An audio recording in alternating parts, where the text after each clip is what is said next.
Hello Swati Ganga Kannada YouTube ಚಾನಲ್ಗೆ ಎಲ್ಲರಿಗೂ ಸ್ವಾಗತ ಸುಸ್ವಾಗತ.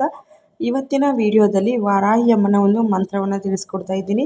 ಈ ಒಂದು ಮಂತ್ರವನ್ನು ಯಾವ ಕೆಲಸಕ್ಕೋಸ್ಕರ ಹೇಳಬೇಕು, ಎಷ್ಟು ಬಾರಿ ಹೇಳಬೇಕು ಅನ್ನೋವಂಥ ಒಂದು ಕಂಪ್ಲೀಟ್ ಆಗಿರುವಂಥ ಮಾಹಿತಿನ ಈ ವಿಡಿಯೋದಲ್ಲಿ ಕೊಡ್ತೀನಿ. ವಿಡಿಯೋ ಇಷ್ಟ ಆಗಿದ್ರೆ ಲೈಕ್, ಶೇರ್, ಕಮೆಂಟ್, ಸಬ್ಸ್ಕ್ರೈಬ್ ಮಾಡಿಕೊಂಡು ಸ್ವಾತಿ ಗಂಗಾ ಕನ್ನಡ ಯೂಟ್ಯೂಬ್ ಚಾನಲ್ಗೆ ಎಲ್ಲರೂ ಸಪೋರ್ಟ್ ಮಾಡಿ ಅಂತ ಕೇಳ್ಕೊಳ್ತೀನಿ. ಬನ್ನಿ, ತುಂಬ ದಿನವೇ ಆಯಿತು ವಿಡಿಯೋ ಮಾಡೋದಕ್ಕೆ ಆಗಲಿಲ್ಲ. ಹಾಗಾಗಿ ನನಗೂ ಸ್ವಲ್ಪ ಪರ್ಸ್ನಲ್ ಕೆಲಸಗಳಿಂದ ವಿಡಿಯೋ ಮಾಡೋದಕ್ಕೆ ಆಗಲಿಲ್ಲ.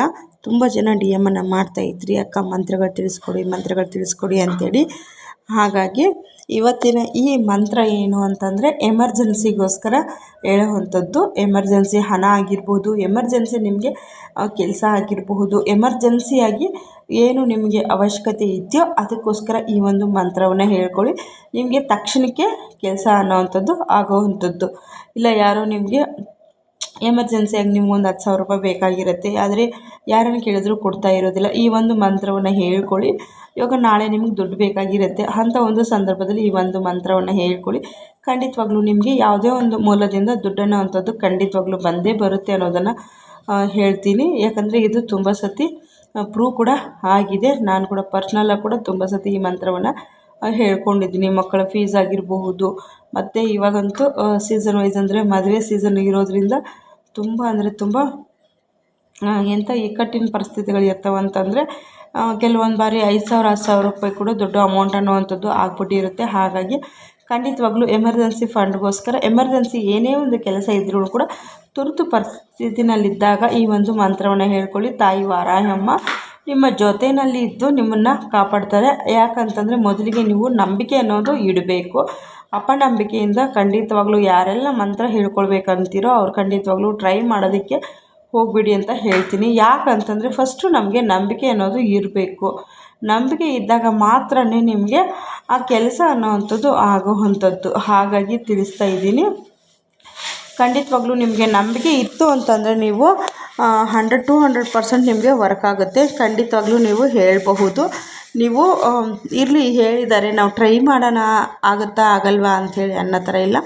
ನಂಬಿಕೆ ಇಟ್ಟು ಶ್ರದ್ಧಾ ಭಕ್ತಿಯಿಂದ ತಾಯಿಯನ್ನು ಪ್ರಾರ್ಥನೆಯನ್ನು ಮಾಡಿ ವಾರಾಹಿ ಅಮ್ಮನ ಕೇಳ್ಕೊಳ್ಳಿ. ತಾಯಿ ನಾವು ಎಂಥದ್ದೇ ಒಂದು ಕಷ್ಟದ ಪರಿಸ್ಥಿತಿನಲ್ಲಿದ್ದರೂ ಕೂಡ ಆ ಪರಿಸ್ಥಿತಿಯಿಂದ ನಮ್ಮನ್ನು ಆಚೆ ಕರ್ಕೊಂಡು ಬರ್ತಾರೆ. ಮತ್ತು ತಾಯಿ ತುಂಬ ಅಂದರೆ ತುಂಬ ತಾಯಿದು ಉಗ್ರ ರೂಪ ಇರಬಹುದು, ಆದರೆ ತಾಯಿ ತುಂಬ ಅಂದರೆ ತುಂಬ ಸೌಮ್ಯ ಸ್ವಭಾವದ ತಾಯಿ ಅಂತಲೇ ಹೇಳಬಹುದು. ಅಮ್ಮ ಅಂತಂದರೆ ಸಾಕು ನಮಗೆ ಎಷ್ಟೋ ಒಂದು ಪಾಪ ಕರ್ಮಗಳನ್ನು ತಾಯಿ ನೀಗಿಸ್ತಾಳೆ.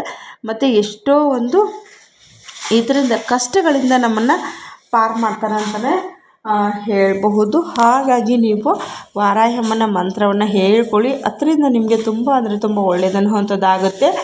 ನಿಮಗೆ ತುಂಬ ಜನ ವಾರಾಹಿ ಅಮ್ಮನ ಟೆಂಪಲ್ ಕೇಳ್ತಾ ಇದ್ರಿ. ಇಲ್ಲೇ ಮೆಟ್ರೋ ಪಕ್ಕದಲ್ಲಿ ಇರೋವಂಥದ್ದು ಬೆಂಗನಾಳಿ ಅಂತ ಹೇಳಿ ಬರುತ್ತೆ.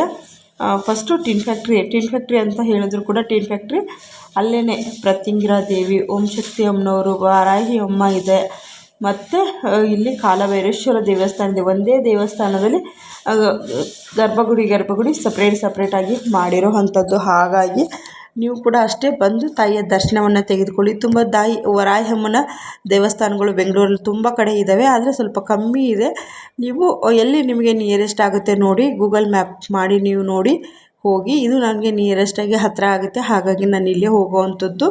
ಇಲ್ಲೂ ಕೂಡ ಅಷ್ಟೇ ತುಂಬ ಚೆನ್ನಾಗಿ ಪೂಜೆಯನ್ನು ಮಾಡಿಕೊಡ್ತಾರೆ ತಾಯಿ. ನಾವೇನೇ ಒಂದು ಕೇಳ್ಕೊಂಡ್ರೂ ಕೂಡ ಅಲ್ಲಿ ಅತಿ ಶೀಘ್ರವಾಗಿ ನೆರವೇರುತ್ತೆ. ತುಂಬ ಸಮಸ್ಯೆ ಇದೆ, ತುಂಬ ಕಷ್ಟ ಇದೆ ಅನ್ನೋವಂಥವ್ರು ಈ ಒಂದು ಕೊಕೊನಟ್ ದೀಪವನ್ನು ಹಚ್ಚಿ, ತೆಂಗಿನಕಾಯಿ ದೀಪವನ್ನು ಹಚ್ಚಿ ಆದಷ್ಟು ನಿಮಗೆ ಸಾಲದ ಸಮಸ್ಯೆ ಅನ್ನೋದು ಆಚೆ ಬರ್ತೀರಿ. ತುಂಬ ಚೆನ್ನಾಗಿ ಕೇಳ್ತಾಯಿದ್ರು, ತುಂಬ ಪ್ರಾಬ್ಲಮ್ ಇದೆ, ತುಂಬ ಸಮಸ್ಯೆ ಇದೆ, ಹೇಳ್ಕೊಳ್ಳೋದಕ್ಕೂ ಆಗದೇ ಇರೋಷ್ಟು ಸಮಸ್ಯೆ ಇದೆ ಅಂಥೇಳಿ. ಖಂಡಿತವಾಗ್ಲೂ ನೀವು ತಾಯಿಯನ್ನು ನಂಬಿಬಿಟ್ಟು ನೀವು ತಾಯಿಗೆ ತೆಂಗಿನಕಾಯಿ ದೀಪವನ್ನು ಹಚ್ಚಿ, ಮತ್ತು ಕಾಲಭೈರವೇಶ್ವರ ದೇವಸ್ಥಾನಕ್ಕೆ ಬೂದುಗುಂಬಳಕಾಯಿ ದೀಪವನ್ನು ಹಚ್ಚಿ. ನೀವು ಕಾಲಾಷ್ಟಮಿ ಅಂತ ಹೇಳಿ ಬರುತ್ತೆ, ಇಲ್ಲಾಂದರೆ ಭಾನುವಾರದ ಹೊತ್ತು ಎಲ್ಲರಿಗೂ ರಜೆ ಇರುತ್ತೆ, ಅಲ್ಲಿ ಹೋಗಿ ನೀವು ಹಚ್ಚೋದ್ರಿಂದ ಕೂಡ ತುಂಬ ಅಂದರೆ ತುಂಬ ನಿಮಗೆ ಏನೇ ಪ್ರಾಬ್ಲಮ್ಸ್ ಇದ್ದರೂ ಆ ಪ್ರಾಬ್ಲಮ್ಸಿಂದ ನೀವು ಆಚೆ ಬರೋ ಅಂಥದ್ದು ಆಗುತ್ತೆ.